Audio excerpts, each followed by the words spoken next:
Shalom saudara, jumpa lagi dalam program Acara Hati Gembala. Dan hari ini saya akan bacakan firman Tuhan dari Mazmur 92 ayat 13. Mereka yang ditanam di bait Tuhan akan bertunas di pelataran Allah kita. Di depan rumah saya, di rumah tetangga, ada satu pohon yang ditanam oleh tetangga saya. Pohon apokat, saya tahu pohon apokat. Dan pohon itu udah cukup besar dan saya lihat ada buah sih yang muncul. 1 atau 2 biji dari pohon apokat itu. Ya sudah itu aja. Dan gak terlalu besar buahnya, kecil buahnya. Kenapa? Kok pohon itu cuma menghasilkan 2 buah yang kecil? Padahal harusnya pohon apokat itu menghasilkan banyak buah. Saya tahu masalahnya. Sebab pohon itu ditanam di tempat yang salah. Harusnya pohon apokat bisa berbuah sangat banyak dan lebat di daerah-daerah yang suhunya lebih dingin dan di dataran tinggi. Seperti Ungaran, Bandungan. Bandungan lebih bagus, akan menghasilkan pohon apokat. Kopeng mungkin lebih bagus. Sebab pohon itu tanam di daerah dataran rendah, maka nggak bisa menghasilkan buah yang banyak dan nggak bisa maksimal. Bahkan mungkin nggak akan berbuah.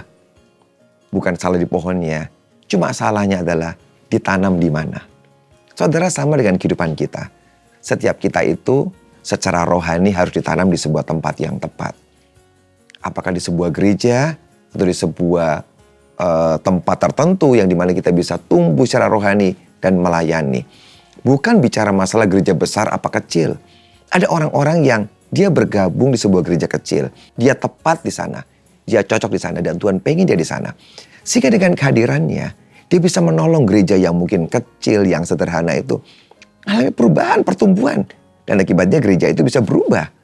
Jadi berkat, jadi luar biasa. Bahkan mungkin bertumbuh jadi gereja yang besar.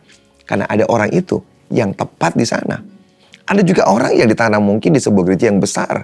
Dia di sana. Dan lewat kehadirannya dia di sana. Dia sungguh sangat efektif. Berbuah sangat lebat. Dia mungkin bisa tolong orang buat ini, buat itu. Dan gereja di mana dia tinggal, dia melayani. Dia cocok, bertumbuh. Tapi ada orang mungkin yang kok di gereja besar mungkin. Tapi sebenarnya kok nggak efektif di sana. Akibatnya apa? Bertahun-tahun kok di sana. Jadi orang biasa. Dan gak ada kemajuan sama sekali. Ada yang salah dengan tanahnya. Berdoa. Supaya kau ada di tempat yang sangat tepat. Di situlah kau bisa berbuah menghasilkan. Karena saya berdoa setiap kita. Mari berdoa. Minta di mana Tuhan kau ditempatkan dengan tepat. Dan kau menghasilkan buah yang lebat. Saya berdoa renungan hari ini memberkati kita. Tuhan Yesus memberkati.